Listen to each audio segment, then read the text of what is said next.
parable of spiritual growth. He also said, "This is what the kingdom of God is like. A man scatters seed on the ground. Night and day, whether he sleeps or gets up, the seed sprouts and grows, though he does not know how. All by itself the soil produces grain. First the stalk, then the head, then the full kernel in the head. As soon as the grain is ripe, he puts the sickle to it, because the harvest is come." Parable of the mustard seed. Again he said, "What shall we say the kingdom of God is like? Or what parable shall we use to describe it? It is like a mustard seed, which is the smallest seed you plant in the ground, yet when planted, it grows and becomes the largest of all garden plants, with such big branches that the birds of the air can perch in its shade." With many similar parables, Jesus spoke the word to them as much as they could understand. He did not say anything to them without using a parable. But when he was alone with his own disciples, he explained everything.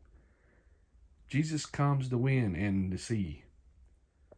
That day when evening came, he said to his disciples, "Let us go over to the other side."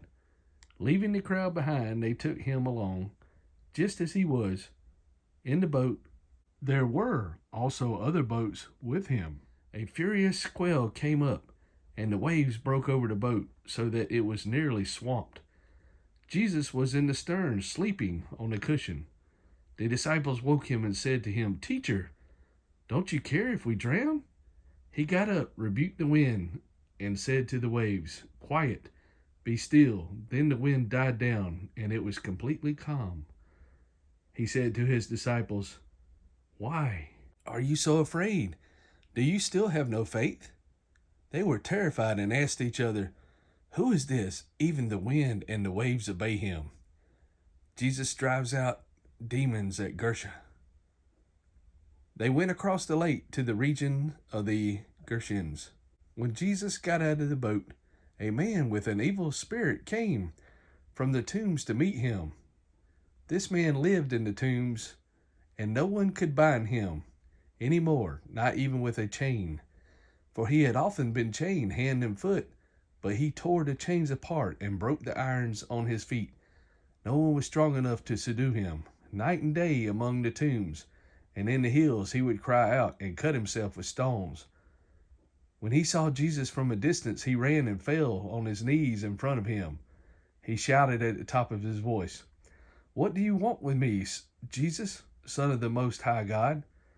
Swear to God that you won't torture me." For Jesus had said to him, "Come out of this man, you evil spirit." Then Jesus asked him, "What is your name?" "My name is Legion," he replied, "for we are many." And he begged Jesus again and again not to send him out of the area. A large herd of pigs was feeding on the nearby hillside. The demons begged Jesus, "Send us among the pigs, allow us to go into them." He gave them permission, and the evil spirits came out and went to the pigs. The herd, about 2,000 in number, rushed down the steep bank into the lake and were drowned. Those tending the pigs ran off and reported this in the town and countryside, and the people went out to see what had happened. When they came to Jesus, they saw the man who had been possessed by the legion of demons sitting there, dressed and in his right mind. And they, some manuscripts, Guardians, other manuscripts, Gershons, Greek, unclean.